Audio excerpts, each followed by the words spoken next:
എല്ലാവർക്കും നമസ്കാരം. ആകാശഗംഗ എന്ന നമ്മുടെ യൂട്യൂബ് ചാനലിലേക്ക് എല്ലാവർക്കും സ്വാഗതം. 2025 മാർച്ച് മാസ ഫലത്തെപ്പറ്റിയാണ് ഈ വീഡിയോയിലൂടെ നിങ്ങളോട് പറയുന്നത്. ഇത് ജന്മരാശിയായ ചന്ദ്രരാശിയെ അടിസ്ഥാനമാക്കിയാണ് പറയുന്നത്. ഇടവക്കൂറിൽ വരുന്ന കാർത്തികയുടെ അവസാനത്തെ മുക്കാൽ ഭാഗം, രോഹിണി, മകയിരത്തിൻ്റെ ആദ്യത്തെ പകുതി ഭാഗം വരുന്ന നക്ഷത്രക്കാർക്ക് മാർച്ച് മാസം എന്തൊക്കെ ഗുണദോഷ ഫലങ്ങളാണ് ഉണ്ടാകാൻ പോകുന്നത് എന്നതിനെ പറ്റിയാണ് ഞാൻ ഈ വീഡിയോയിലൂടെ പറയാൻ പോകുന്നത്. ഒരു കാര്യം പ്രത്യേകം ശ്രദ്ധിക്കേണ്ടത്, ഇത് പൊതുവായി വരുന്ന ഒരു പ്രഡിക്ഷനാണ്. നിങ്ങളുടെ ജാതകത്തിൽ ഇപ്പോൾ നടക്കുന്ന ദശ അപഹാരം ഏതാണോ, ഏത് ഗ്രഹത്തിൻ്റെ അപഹാരമാണോ, അതുപോലെ ഛിദ്രാപഹാരം ഒക്കെ നടക്കുന്ന ഏത് ഗ്രഹത്തിൻ്റെയാണോ, അതുപോലെ ജാതകത്തിൽ ആ ഗ്രഹങ്ങൾ നിൽക്കുന്ന അവസ്ഥ അനുസരിച്ചായിരിക്കും ഗുണദോഷ ഫലങ്ങൾ ജീവിതത്തിൽ ഉണ്ടാകുന്നത്. ഇടവക്കൂറുകാർക്ക്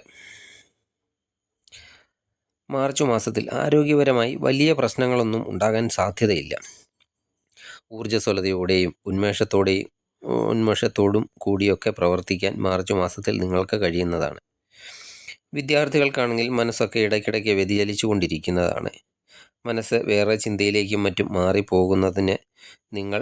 മാറിപ്പോകുന്നത് കൊണ്ട് നിങ്ങൾ ചെയ്യുന്ന കാര്യങ്ങളിൽ നിങ്ങൾക്കൊരു സംതൃപ്തി ലഭിക്കാനും സാധ്യതയില്ല. ഇത് കഴിഞ്ഞ കുറേ നാളുകളായിട്ടൊക്കെ നിങ്ങൾക്ക് ഉണ്ടാകുന്ന കാര്യങ്ങളാണ്. എന്നാൽ മാർച്ചിൽ പഠനത്തിൽ കുറേ കൂടി ശ്രദ്ധിക്കാനും മനസ്സ് ചെയ്യുന്ന കാര്യത്തിലൊക്കെ ഉറപ്പിച്ച് നിർത്താനുമൊക്കെ നിങ്ങൾക്ക് കഴിയുന്നതുമാണ്. എക്സാമൊക്കെ എഴുതുന്ന വിദ്യാർത്ഥികൾക്കാണെങ്കിൽ കുറച്ചുകൂടി നല്ലതുപോലെയൊക്കെ പഠനത്തിൽ ശ്രദ്ധ കേന്ദ്രീകരിക്കാൻ കഴിയുന്നതാണ്. വൈവാഹിക ജീവിതത്തിൽ സന്തോഷകരമായ കാര്യങ്ങളൊക്കെ മാർച്ചിൽ നിങ്ങൾക്കുണ്ടാകുന്നതാണ്. ലൈഫ് പാർട്ട്ണർക്കൊക്കെ ഒരു ഗ്രോത്ത് ഉണ്ടാകുന്നതാണ്. പുതിയ പുതിയ കാര്യങ്ങൾ തുടങ്ങുന്നതിനുള്ള ആലോചനകളൊക്കെ ഉണ്ടാകുകയും അവ നടപ്പിലാക്കാൻ സാധിക്കുകയും ചെയ്യുന്നതാണ്. പുതിയ ഐഡിയകളൊക്കെ ജീവിതത്തിൽ പ്രാവർത്തികമാക്കാൻ സാധിക്കുന്നതാണ്. അതുപോലെ പാർട്ട്ണർക്ക് ധനപരമായ ഉയർച്ചകളൊക്കെ മാർച്ച് മാസത്തിൽ ഉണ്ടാകുന്നതാണ്. ചെറിയ ചെറിയ കാര്യങ്ങളിലൊക്കെ ഇണക്കങ്ങളും പിണക്കങ്ങളും ഒക്കെ ഉണ്ടാകുന്നതുമാണ് മാർച്ച് മാസത്തിൽ. ലവ് റിലേഷനൊക്കെ ഉള്ളവർക്ക് ഗുണകരമായ മാസമാണ് മാർച്ച് മാസം.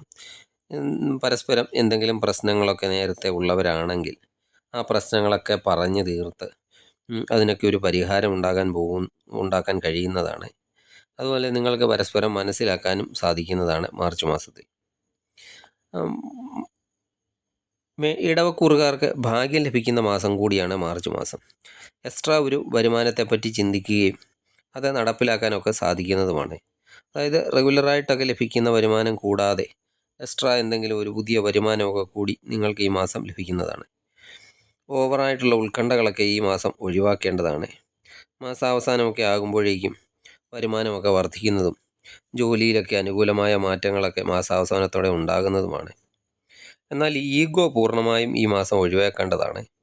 ഈഗോ മൂലം ബുദ്ധിമുട്ടുകൾ നിങ്ങൾക്കുണ്ടാകാൻ സാധ്യതയുണ്ട്.